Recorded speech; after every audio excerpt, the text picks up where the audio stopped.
இயேசுவின் ரத்தம் ஜெயம். Praise the lord my dear brothers and sisters. இந்த நாள்லையும் பேசும்படியாக ஆவியானவர் உணர்த்தின காரியம், அன்பு செய்கிறோமா? அதாவது நம்ம யார்கிட்டனாலும் சரி, நீங்க யாரையாவது அன்பு செய்யறீங்களா அப்படின்னு கேட்டா இம்மிடியேட்டா அவங்க சொல்ற வார்த்தை ஆமாங்க. சில பேர் சொல்லுவாங்க, நான் என்னோட அம்மா அப்பாவை லவ் பண்றேன் அப்படின்னு சொல்லுவாங்க. இன்னும் நிறைய பேர் சொல்லுவாங்க, நான் எங்க ரிலேட்டிவ்ல எங்க அத்தைய, எங்க சித்திய, எங்க மாமாவை, வாட் எவர் யாராவது ஒருத்தரை சொல்லி இவங்கள லவ் பண்றேன் அப்படின்னு. முதல்ல நம்ம ஒரு காரியம் புரிஞ்சுக்கணும்.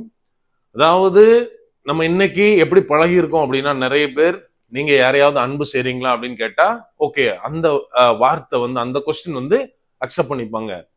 அதே ஆள்கிட்ட நம்ம நீங்க யாரையாவது லவ் பண்றீங்களா அப்படின்னு கேட்டா இம்மிடியேட்டா நம்ம ஒரு மாதிரி பார்த்துட்டு, என்ன பிரதர் இப்படி பேசுறீங்க அப்படின்னு சொல்லுவாங்க. ஆனா ரெண்டு வார்த்தைக்கும் மீனிங் ஒண்ணுதான். ஆனா நம்ம எப்படி பழகிட்டோம் அப்படின்னா, ஒரு எக்ஸாம்பிளுக்கு எனக்கு இப்போ ரோஜா பூ பிடிக்கும், என் பொண்ணுக்கு அது ரிலேட்டடா பேர் வைக்கணும் அப்படின்னா நான் அவளுக்கு ரோஸ் அப்படின்னு பேர் வச்சா அக்செப்ட் பண்ணிப்பாங்க. நல்ல நேம் பிரதர் அப்படின்னு. பட் அதே பேரை நான் அவளுக்கு ரோஜா அப்படின்னு வச்சுட்டேன் அப்படின்னா இம்மீடியட்டா சொல்லுவாங்க, என்ன பிரதர் ஒரு கிறிஸ்டியன் நேம வைக்க கூடாதா அப்படின்னு சொல்லுவாங்க. இது ரெண்டுக்கும் என்ன வித்தியாசம்? எதுவுமே கிடையாது, லாங்குவேஜ் தான் வித்தியாசம்.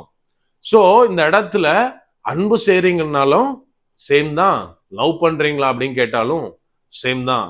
இன்னைக்கு அதை நம்ம வேற மாதிரியான ஒரு ஆங்கிள் யூஸ் பண்றோம், அது வேற, அதை விட்டுருவோம். இந்த இடத்துல நான் சொல்றது பியூரா அன்பு தான். அதாவது நிறைய பேர் சொல்ற காரியம், என்னோட கூட பிறந்தவங்கள லவ் பண்றேன், நானு என் பிள்ளைகளை நான் லவ் பண்றேன். இன்னும் ஒரு படி மேல போய் நிறைய பேர் சொல்லுவாங்க, எனக்கு இந்த பையனை பிடிக்கும், அவனை லவ் பண்றேன்னு சில பொண்ணுங்க சொல்லலாம். சில பசங்க இந்த பையனை நான் லவ் பண்றேன் அப்படின்னு சொல்லலாம். இன்னைக்கு நம்ம வேர்ல்டு ஃபுல்லா வேலண்டைன்ஸ் டேவை செலிப்ரேட் பண்ணிட்டு இருக்கோம். ஒரு பக்கம் இது சரி, இது தவறு, அப்படி இப்படின்னு நிறைய காரியம் போயிட்டு இருந்தாலும், நிறைய பேரு இந்த காரியத்திற்கு எதிராக பைபிள்ல இருந்து நிறைய காரியங்களை கொண்டு வந்தாலும், எனக்கு நான் ஒரு தம்பிட்ட பேசிட்டு இருந்தேன், அந்த காரியம் எனக்கு ஞாபகம் வந்தது. அதாவது நான் 2 பேரும் உட்காந்து பேசிட்டு இருந்தோம். அப்புறம் சம்ஹவ் பேச்சு அந்த லவ் பக்கம் போச்சு. அவன் என்கிட்ட கேட்டான், அண்ணா எப்படியோ நம்ம கல்யாணம் பண்ண போறோம் எல்லாருமே, சோ நம்மளுக்கு பிடிச்ச பொண்ண நம்ம லவ் பண்ணி கல்யாணம் பண்றது என்னென்ன தப்பு? ஏன் அப்படின்னா, என்னைக்கோ வீட்டுலனாலும் சரி, என்னனாலும் சரி, ஒரு ஏஜ்ல நம்மளுக்கு கல்யாணம் தான் நடக்க போகுது அப்படின்னு சொன்னா, எனக்கு டு பி ஹானஸ்ட், எனக்கு பிப்ளிக்கலா அதுக்கு ஆன்சர் சொல்ல எனக்கு தெரியல. என்ன வசனம் கோட் பண்ணி ரியலா எனக்கு தெரியல. ஆனா அப்ப நான் அவனுக்கு சொன்ன ஒரு காரியம் என்ன அப்படின்னா, டேய் நம்ம எல்லாருமே ஒரு நாள் இறந்துருவோம், சாவுன்றது நிச்சயம். அதுக்காக எனக்கு பிடிச்ச மாதிரி நான் பிடிச்ச மெத்தட்ல சூசைட் பண்ணிக்கிறேன் அப்படின்னு சொன்னா கரெக்டா அப்படின்னு. அவனுக்கு அதுக்கு ஆன்சர் கிடையாது. இன்னைக்கு இந்த ஜெனரேஷன்ல லவ் பண்றவங்கள பார்த்து எல்லாருமே, பெற்றவங்களா இருக்கட்டும், கொஞ்சம் ஏஜ்டு பீப்புளா எல்லாருமே பயப்படுறாங்க. ஏன் அப்படின்னா, இந்த தலைமுறையினர் எப்படி லவ் பண்றாங்க, அது எவ்வளவு பேருடைய வாழ்க்கையை அழிச்சிருக்கு அப்படின்னு நம்ம கண்கூடா பார்த்துட்டு இருக்கோம். அதாவது இன்னைக்கு லவ் எங்க இருந்து ஸ்டார்ட் ஆகுது அப்படின்னா, கண்களினால ஸ்டார்ட் ஆகுது. அதாவது கண்ணால பார்த்த உடனே எது அழகா இருக்கிறதோ, யார் அழகாக இருக்கிறார்களோ அவங்க மேலதான் இன்னைக்கு மேக்சிமம் பீப்புளுக்கு இம்மிடியட்டா லவ் வருது. நம்ம பார்க்கும் போச்சுல ஒரு பொண்ணு அழகா வந்தாலோ, ஒரு பையன் அழகா வந்தாலோ இம்மிடியட்டா இவங்க நல்லா இருக்காங்க, அழகா இருக்காங்க, இவங்களை லவ் பண்ணுவோம் அப்படின்னு ஸ்டார்ட் பண்றாங்க.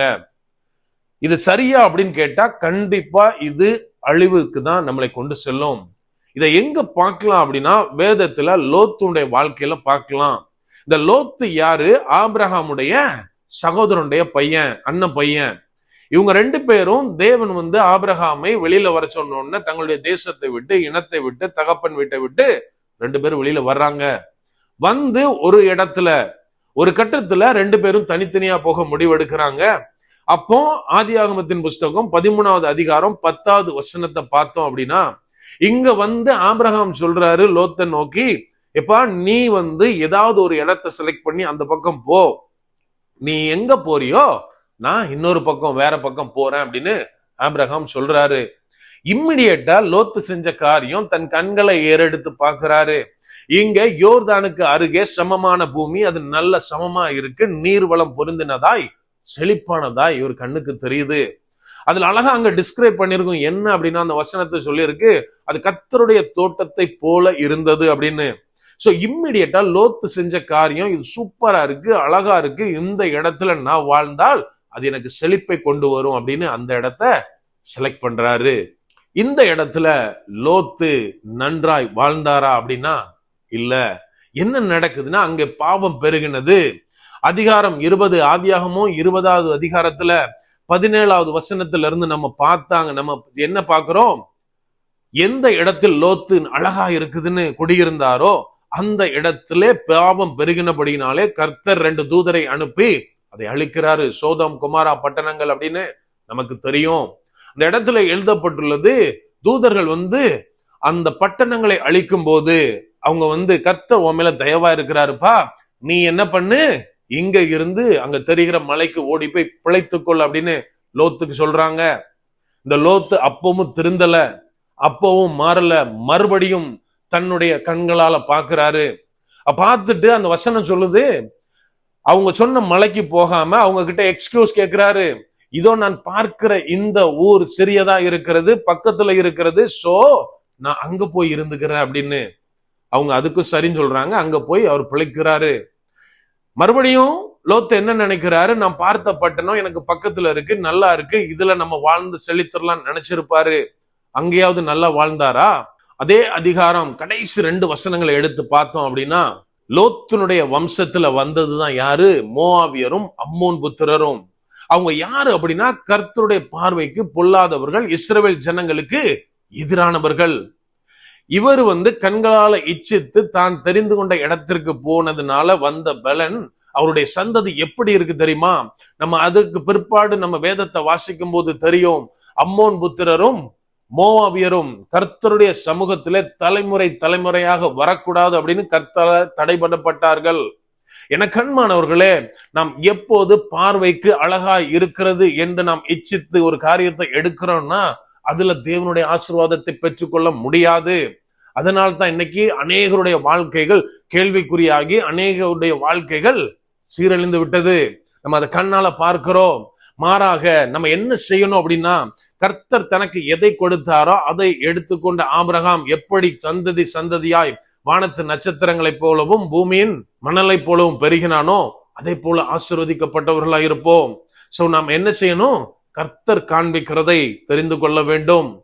இந்த லோத்தை போல அநேகர் இன்றைக்கு சிக்கல்ல மாற்றுறதுக்கு காரணம், அன்பு எங்கிருந்து வருகிறது? கண்களின் மூலமாய், கண்களிலே ஆரம்பிக்கிறது. ஆனால் இந்த அன்பு எங்க இருந்து ஆரம்பிக்கணும்? நம்மளுடைய இருதயத்திலிருந்து ஆரம்பிக்கணும். அந்த இருதயத்திலிருந்து ஆரம்பிக்கிற அந்த அன்பை குறித்து அப்போஸ்தலனாகிய பவுல் கொரிந்தியருக்கு எழுதின 1 நிருபத்துல 13வது அதிகாரத்தில் தெளிவாக குறிப்பிடுகிறார். அந்த அன்பு இல்லாவிட்டால் ஒரு மனுஷன் எப்படி இருப்பானா? அவன் தீர்க்க தரிசன வரங்களை உடையவனாக இருந்தாலும் சரி, மனிதர் பாஷைகளை பேசுகிறவனாக இருந்தாலும் சரி, தூதர்களுடைய பாஷையை பேசுகிறவனாக இருந்தாலும் சரி, அவனுக்கு ஒன்றும் இல்லை அப்படின்னு குறிப்பிடுகிறார்.